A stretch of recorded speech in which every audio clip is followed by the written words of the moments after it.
Приветствую всех любителей хорошего кино.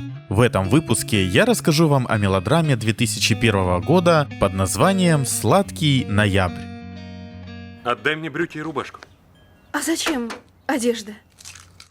Вначале нас знакомят с одним из главных героев фильма. Нельсон Мосс, преуспевающий рекламный агент, для которого работа является главным смыслом жизни. С самого утра он бродит по квартире и вслух проговаривает различные варианты рекламных слоганов, совершенно не уделяя внимания своей девушке. К тому же, из-за большой занятости, парень в очередной раз вынужден пропустить встречу с ее родителями. Это важно для меня. А мне важен нынешний проект. Недавно Нельсону на работе поручили один крупный проект, и через пару дней должна состояться его финальная презентация перед заказчиком. В самый разгар рабочего процесса неожиданно выясняется, что на сегодня у нашего героя запланирован экзамен для продления водительских прав, который он никак не может пропустить. Из-за своей занятости парень забыл об этом и пришел на сдачу неподготовленным. Во время теста он обращается к сидящей рядом девушке с просьбой о помощи, чем сильно подставляет ее. Строгий экзаменатор замечает их разговор и выгоняет девушку из класса. Можете сдать через 30 дней. Ладно, уже ухожу. Пешком. Молодые люди снова встречаются на парковке. Чувствуя вину, Нельсон предлагает ей выплатить месячную зарплату в качестве компенсации и протягивает свою визитную карточку. Получив контактные данные, девушка слезает с его авто. Вечером, находясь в квартире, наш герой получает странный звонок от консьержа. К нему домой пришла Сара. В разговоре девушка просит стать Нельсона ее личным шофером и в такой способ искупить свою вину. Получив отказ, она начинает выкрикивать гадости о парне, ставя его в неловкое положение перед жильцами дома. Он всем показывает голый зад. Эй, ты что, сдурела? Мне нужна машина. В следующей сцене молодые люди едут в авто Нельсона. Прибыв к указанному месту, девушка надевает парик и признается, что хочет совершить ограбление. Перед уходом она также забирает ключи от машины, чтобы парень не смог сбежать. Через некоторое время раздается сигнализация, а Сара возвращается с большим мешком в руках. Оказывается, она проникла в исследовательский институт и вынесла оттуда 2 щенков, на которых злые люди собирались проводить опыты. Вернувшись домой, девушка просит выполнить ее последнее желание, а именно подняться к ней и выпить по чашке какао. Нехотя, Нельсон соглашается.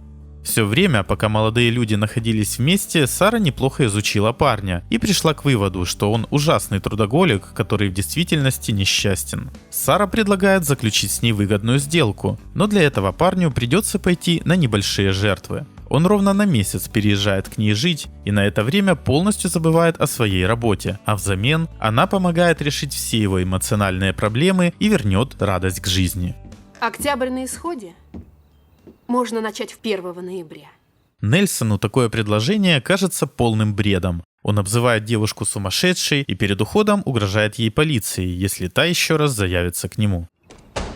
Наступил день презентации. Наш герой ярко и эмоционально представляет заказчику свой проект, находясь в полной уверенности, что он точно будет утвержден. Но неожиданно для всех присутствующих впервые в своей карьере получает обидный отказ. Не желая принимать поражение, парень срывается на важного клиента, из-за чего директору агентства вовсе приходится его уволить. Придя домой, он также узнает от своей девушки о разрыве отношений. Так, этот день становится для нашего героя полностью испорченным. Вечером его покой снова нарушает консьерж. С его помощью Сара передала парню большую коробку.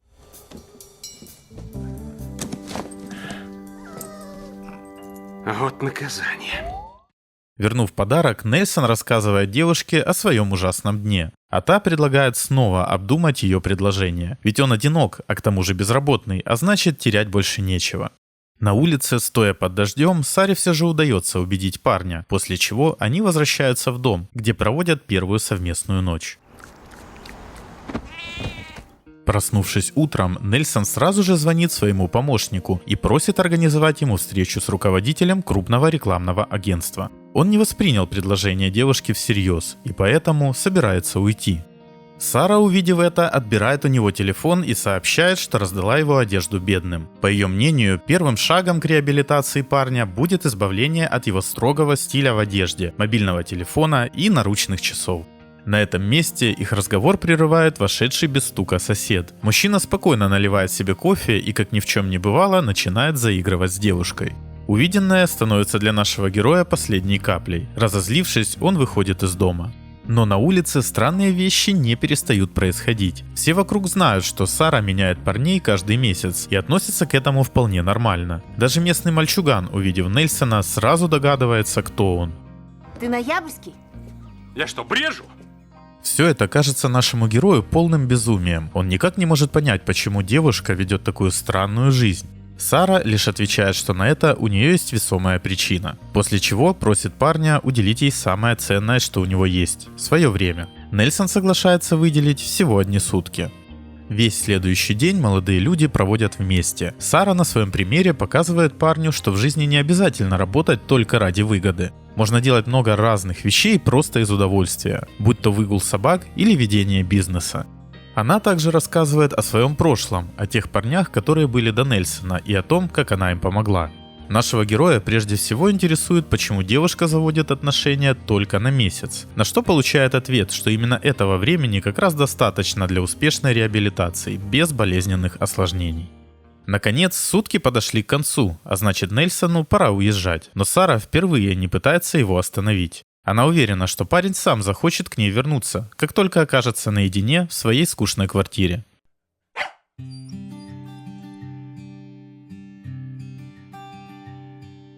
На следующий день молодые люди приходят посмотреть на соревнования игрушечных яхт, в которых принимает участие их знакомый соседский паренек Эбнер.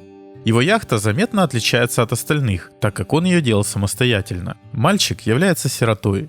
Перед стартом дети высмеивают его творение, но Нельсон вступается за паренька и придает ему уверенности. Во время гонки он также помогает ему занять первое место, устранив всех его конкурентов при помощи игрушечной подлодки.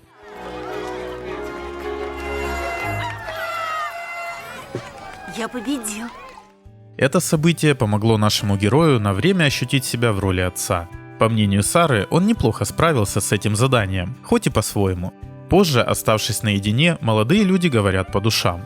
После смерти родителей Нельсон не смог находиться в родительском доме и переехал жить в центр. В детстве он мечтал стать известным певцом, но будучи взрослым, выбрал совершенно другой путь карьериста. Однажды ты мне споешь. На следующий день Сара предложила посетить родительский дом парня. Своей поддержкой она помогла ему наконец проститься с неприятными воспоминаниями. С этого момента молодые люди все свое время проводят вместе. Они много гуляют, а оставшись наедине, наслаждаются друг другом.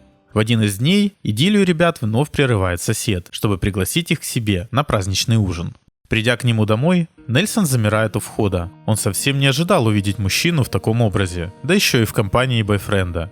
Не желая поддерживать разговор, парень быстро уходит в другую комнату смотреть телевизор. Во время рекламы к нему присоединяется Чез и вполне профессионально начинает говорить о ней. Я, между прочим, тоже работаю. Серьезно? А фирма? Бейкер и Боханан. Господи, ты Чес Уотли. Мужчина оказался известным рекламным агентом, которому ушел тот крупный заказ, проваленный ранее нашим героем. Это событие помогло Нельсону осознать, что в их деле для того, чтобы быть успешным, не обязательно казаться крутым. В этот момент у Сары происходит неприятный телефонный разговор со своей сестрой, после чего она прерывает ужин. Мы видим, что состояние девушки заметно ухудшилось, но она старается не падать духом, а парню говорит, что у нее просто разболелась голова. Утром следующего дня Нельсон собирается на встречу к директору крупного рекламного агентства. Своим решением он сильно расстраивает девушку, ведь ноябрь еще не закончился, а он уже стал подыскивать работу, вопреки уговору. У нас в запасе парочка солидных клиентов, так что мы к вам явились всего во всеоружие. Мне требуется все ваше время. До встречи с Сарой наш герой мечтал получить эту должность, но теперь он стал смотреть на жизнь совсем иначе. Директор агентства оказался очень плохим человеком, который вовсе не ценит своих подчиненных. Поняв это, Нельсон отказывается от предложения, чем сильно удивляет своего помощника. После встречи парень сразу же приезжает к Саре и просит у нее прощения. К сожалению, состояние девушки ухудшается с каждым днем. Ей становится все труднее скрывать свою болезнь. Нельсон же наоборот испытывает сейчас лучший период своей жизни. Он признается об этом возлюбленной, после чего делает ей предложение. В слезах Сара отвечает отказом, а наш герой наконец узнает всю правду. В этот момент бедняжка вовсе теряет сознание. Пару лет назад у Сары диагностировали рак мозга, но она отказалась от лечения.